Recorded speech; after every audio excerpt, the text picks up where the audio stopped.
Hello students, last લેક્ચરમાં ધોરણ 8 હિન્દીમાં આપણે ઈદગાહ કહાનીના સ્વાધ્યાય પોથીના સવાલ જવાબો કરેલા. પ્રશ્ન 4 સુધી આપણે પ્રશ્ન 6 ના બીજા સવાલ સુધી આપણે સવાલ જવાબો કરેલા. હવે આપણે આગળ વધીએ તો ત્રીજો સવાલ, ईदगाह के मार्ग का वर्णन कीजिए.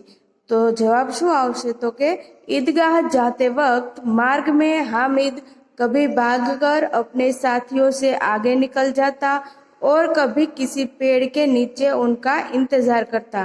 ऐसे करते हुए चलते चलते बड़ी बड़ी इमारतें दिखने लगी और उन इमारतों में कोई अदालत, कोई कॉलेज, तो कोई इमारत कलाघर की थी और मिठाइयों की दुकान भी थी जिसमें खूब सारी सजावट हुई थी. बराबर.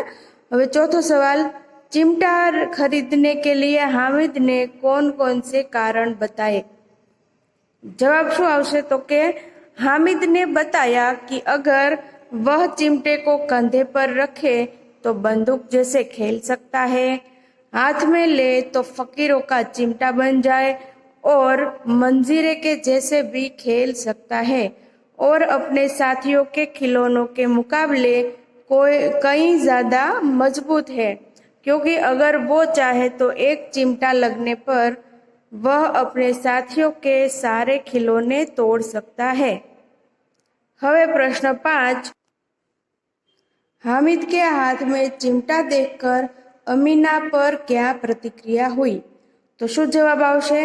हामिद के हाथ में चिमटा देखकर अमीना ने अपनी छाती पीट ली, क्योंकि दोपहर हो गई थी, लेकिन हामिद ने 3 पैसों में से कुछ भी खाने पीने का सामान लेने के बजाय अम्मा के लिए चिमटा लिया था और अपने अन्य साथियों की तरह खिलौने भी नहीं लिए थे.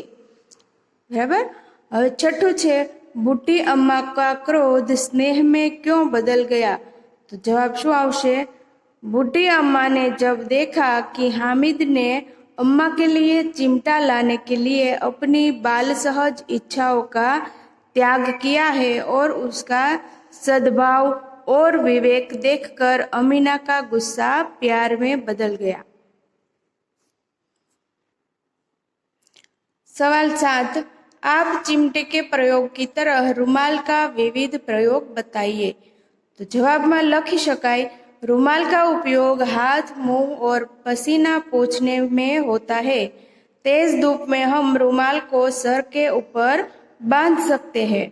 रुमाल से जादू के कुछ खेल भी हो सकते हैं और रुमाल से हम खेल भी खेल सकते हैं. कोरोना वाले समय में रुमाल का उपयोग मास्क के जैसे भी हो सकता है. बराबर. તમારે પણ પોતાની મૌલિકતાથી આવા ઉપયોગો શોધીને લખવાના છે. જો તમને આના કરતાં અલગ કોઈ નવીન ઉપયોગ આવડે તો લખવાનો છે, એ ખૂબ જ સારી વસ્તુ કહેવાય. બરાબર. ચાલો હવે પ્રશ્ન 8, इस कहानी का शीर्षक ईदगाह ही क्यों रखा गया है. इसके अलावा आप कौन कौन सा शीर्षक देना चाहेंगे. तो जवाब है, इस कहानी में बताया गया है कि ईद की नमाज पढ़ने के लिए और मेले के लिए लोग ईदगाह गए हुए हैं और ईदगाह का और उसमें पढ़ी गई नमाज का और ईदगाह का और उसमें पढ़ी गई नमाज के तरीके का बखूबी वर्णन है. इस प्रकार पूरी कहानी ईदगाह के इर्द गिर्द घूमती है, इसलिए इस कहानी का शीर्षक ईदगाह रखा गया है. હવે આપણે શું નામ આપી શકીએ બીજા. તો પેલું हामिद का त्याग. बराबर. बीजू हामिद और उसका चिमटा અને ત્રીજું ईदगाह के मेले में. આવા શીર્ષક આપણે આપી શકીએ. બરાબર. प्रश्न 7, निम्नलिखित मुहावरों के अर्थ लिखकर वाक्य में प्रयोग कीजिए. तो पहलू है दिल कचोटना. तो दिल में दुख होना. तो वाक्य शू बने, बेटे की दुर्दशा देख माँ का दिल कचोट रहा है. बीजू छे बेड़ा पार लगाना, तो संकट से बचाना। वाक्य शू बनशे? भगवान अपने भक्तों का बेड़ा पार लगाते हैं। त्रीजू छे आंख उठाकर न देखना, तो के बिल्कुल ध्यान ना देना। शू वाक्य बनी सके? तो कि अमीर लोग गरीब की ओर आंख उठाकर भी नहीं देखते।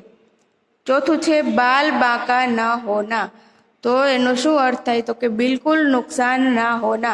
વાક્યમાં કઈ રીતે પ્રયોગ કરી શકાય? તો કે ભગવાન जिसके साथ होते हैं कोई उसका बाल भी बांका नहीं कर सकता। પાંચમું છે રંગ જમાના એટલે પ્રભાવિત કરના।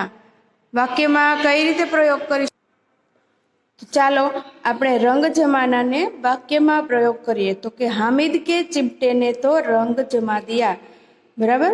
પછી છઠ્ઠું છે માટી કા ચોલા માટી में मिलना, તો એનો अर्थ શું થશે? તો કે નષ્ટ हो जाना अथवा तो मर जाना।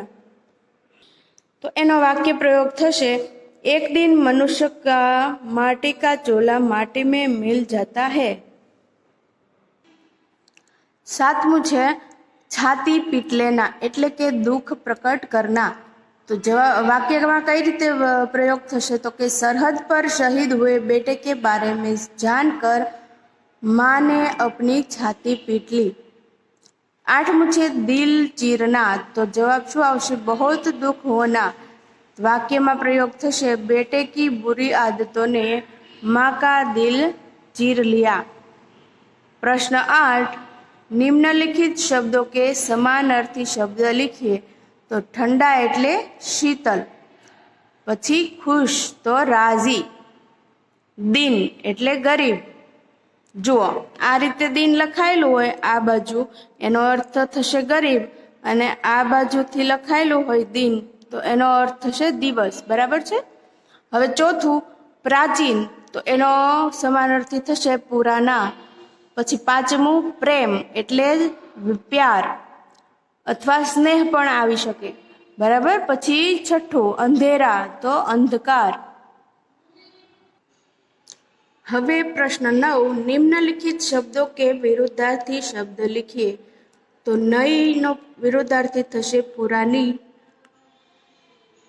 ધૃણાનું વિરુદ્ધાર્થી થશે સ્નેહ, પ્રકાશનું થશે અંધેરા, उष्ण तो ठंडा, खिन्न तो प्रसन्न, अमीर तो गरीब, आश्रित तो अनाश्रित, अवनति तो उन्नति, भीतर तो बाहर। आ बधा विरोधार्थी शब्दों थे। बराबर।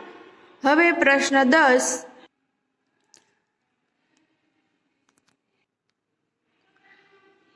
दसवां शू है? तो कि तुम भी हामिद की तरह किसी न किसी मेले में गए होगे, वहां तुमने क्या क्या खरीदा और क्यों?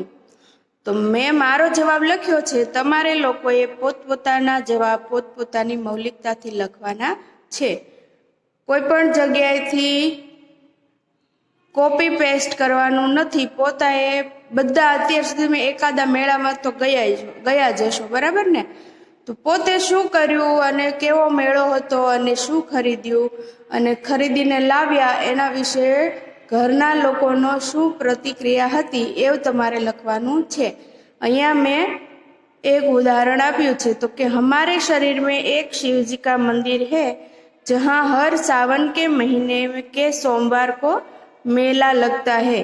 मैं भी अपने सहेलियों के साथ मेले में जाती थी और वहां पर ना जाने कितनी ही चीजें होती है, जैसे कि खिलौने के ठेले, नाश्ते के ठेले और तरह तरह के चरखे।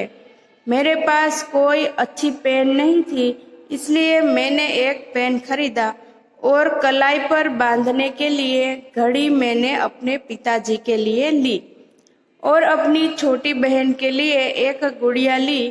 घर पर मेरी लाई हुई चीजें देखकर सब बहुत खुश हो गए और सबने खूब तारीफ की कि मैंने सारे काम आने वाली चीजें खरीदी है।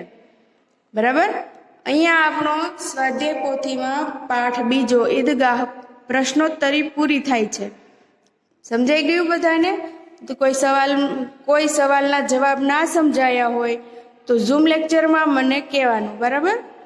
ઓકે, તમારે હવે હોમવર્કમાં આજે જે સમજાવ્યું તે બધી વસ્તુ સ્વાધ્યાય પોથીમાં સરસ અક્ષરે કોઈ પણ ચેકચાક વગર લખવાનું છે, બરાબર છે?